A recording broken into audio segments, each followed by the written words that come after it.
Good day and welcome back to the channel.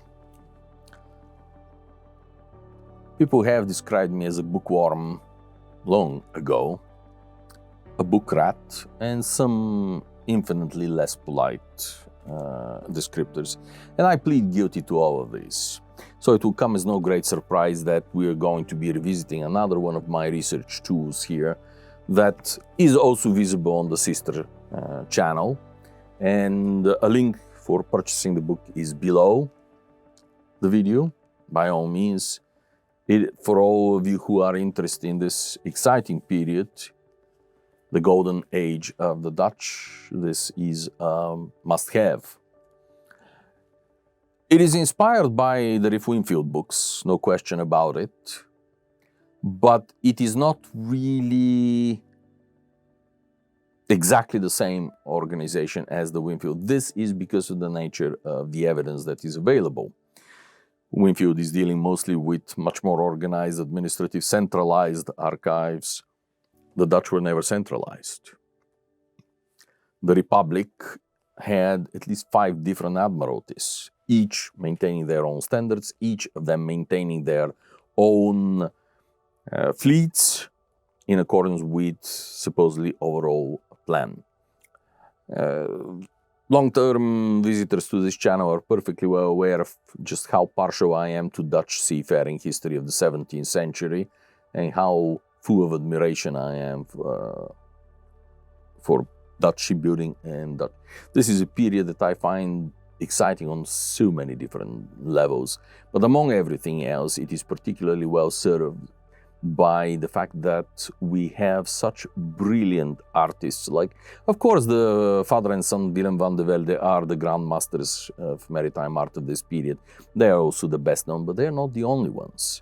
There is Reiner Nooms, the zeeman, who was a sailor earlier in his life. This is what zeeman means, of course, and subsequently dedicated himself to painting in a way like the Englishman Pocock would do in the later 18th century.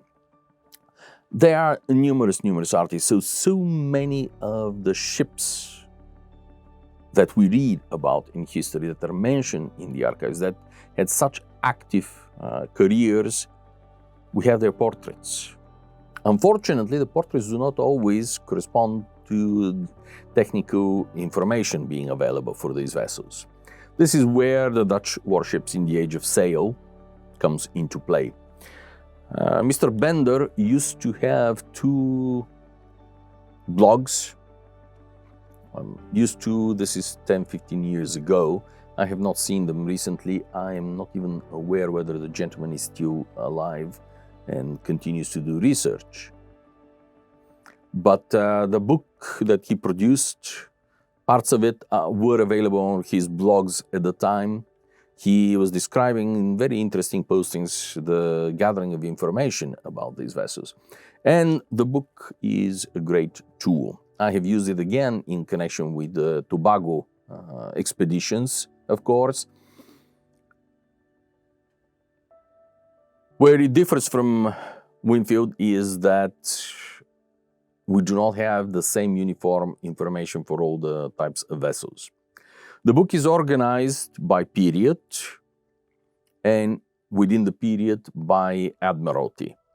And in a separate part towards the end of the book are also the vessels that were borrowed from the East India Company and could be mobilized in times of war. Because let's face it, the East India Company in the 17th century was capable of maintaining very large and very powerful fleets. In fact, during the first battle of the Second Anglo-Dutch War, the 4 most heavily armed, most powerful ships in the Dutch fleet at the Battle of Lowestoft belonged to the East India Company.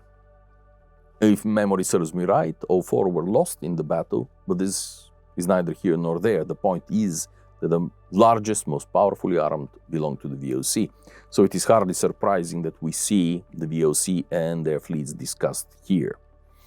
After all, they had spread naval warfare all around the world into the Far East and were capable of maintaining their fleets and fighting to very great success.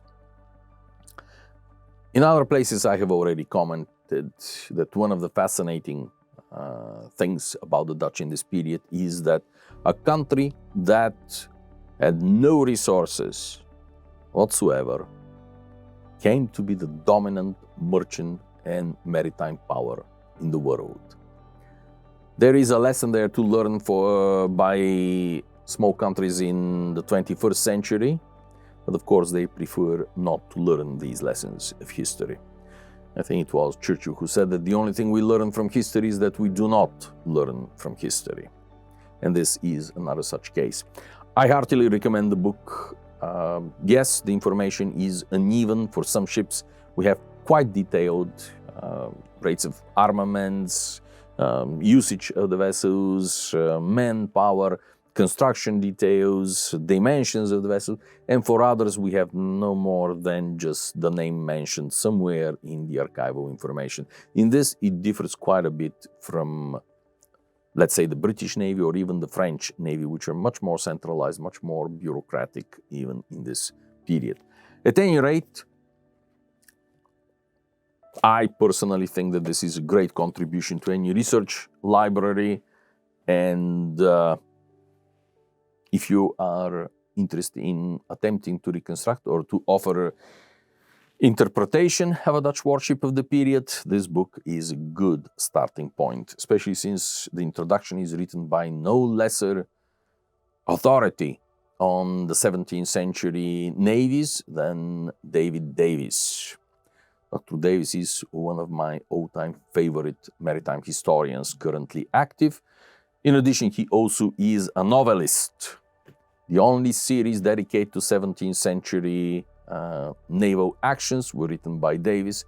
Unfortunately, lately his cursed publishers persuaded him to start writing Napoleonic novels instead of 17th century Restoration Navy.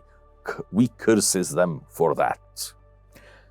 Although I have to admit that his naval fiction is good, the Napoleonic too.